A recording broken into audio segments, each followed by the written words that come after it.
If your wife doesn't feel emotionally safe with you, this is a video for you because I'm about to reveal my 5-step process to creating emotional safety.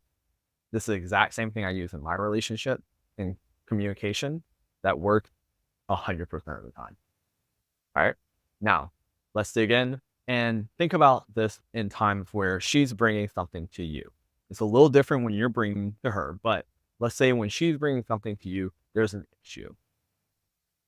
First step, the world stops in that moment, right? I actually got this from a buddy of mine, G.S. Youngblood, author of Masculine Relationship. Great book, go buy it. And when she brings something to me, when there's clearly a problem, the world stops. Everything around me stops. Whatever I'm doing, stop.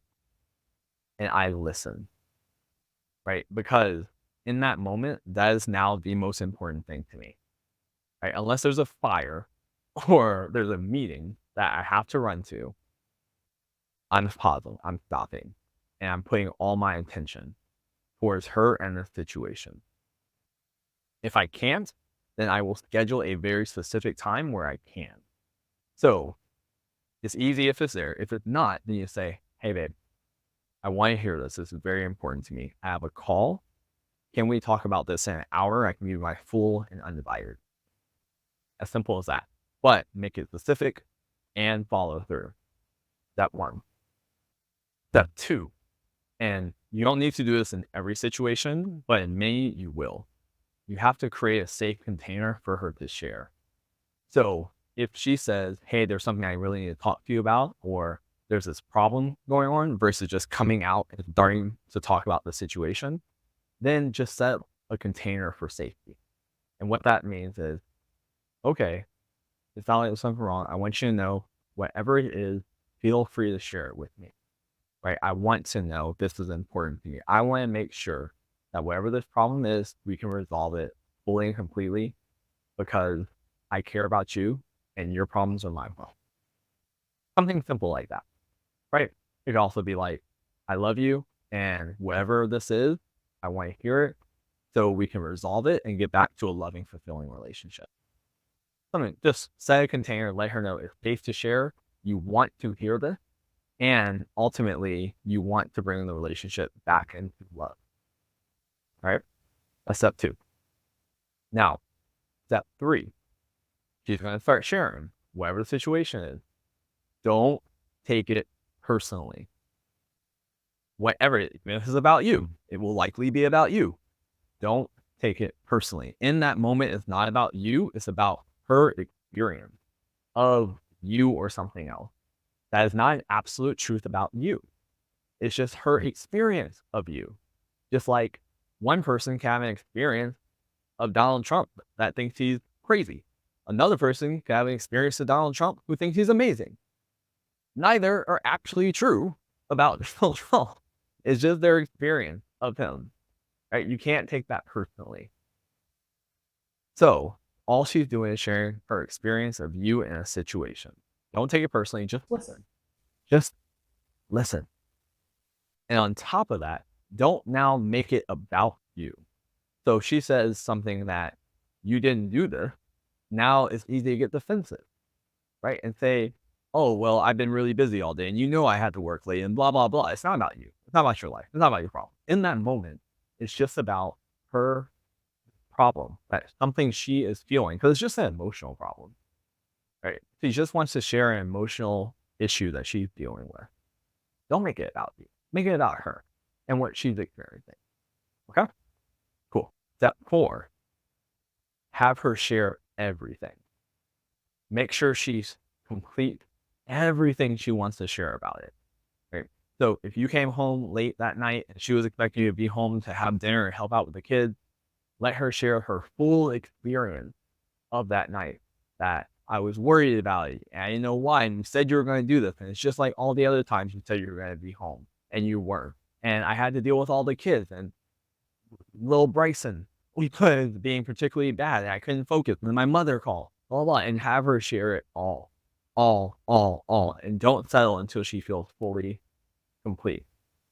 Right. And if she says something that sounds like it warrants a response, maybe it does, but double check. right? Because she may say, and how could you be so inconsiderate? And then you may want to respond, don't, because she will probably keep going. General rule of thumb is wait 5 seconds. And if she's still waiting for you to respond, then you can have her respond. But wait 5 seconds, she'll probably keep sharing more. And if you think there's more there, you'd be like, hey, what else? How else was that for you? I want to hear the fullness of it, please.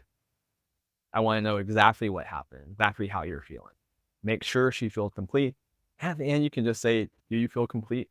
Do you feel like you shared everything about that? And not in that condescending way, an actual loving, compassionate way. Like, I want to make sure that that was everything you wanted to share with me. And then eventually she'll be like, yeah. And you're like, okay. And now you get to breathe, breathe. Now, if you're super triggered by this conversation, be like, hey, I heard you. I received that. I understand. And that was a lot for me. And I just need 5-10 minutes to go shake this off, like the parts of me that were like triggered by that, so we can continue the conversation. Is that okay with you? You can do something like that. Or you can just be like, hey, can you give me a few minutes to breathe just so I can let go because that was a little hard for me. So yeah. Or if you're not triggered by it, then you just feel like you go into it. Now, here's your chance to respond. And this isn't a chance to show how you're right and she's wrong. Do not make this about being right or wrong. Do not make this about being right or wrong. Make this about being in love. Make this about the marriage. Make this about you guys coming closer together. And if that means you have to own up to something, no matter how hard it is, as long as it's true, own up to it. If you got to apologize. If this is a pattern behavior, own it, right? Make sure you take responsibility for any parts that you need to, and then respond accordingly. Like, you just validate and then respond however you need to. It's that simple. And then at the end, just close it with love. Close it with love. Be like, thank you for bringing this to me. I really appreciate we were able to talk through it, because it's going to be dialogue. You're going to go back and forth. But after she shared it all, it'll be much easier to navigate. As long as you don't take it personally, as long as you don't keep making it about yourself, it will get easier. The conversation will go smoother. And then just feel it with love. Just be like, hey, thanks for bringing this up to me. I love you. I want to have the best marriage possible with you. And these conversations help. So let's just agree to keep having these conversations, no matter how difficult they are, so we can keep making our marriage better, or something like that. All right. So that's the 5-step process I use.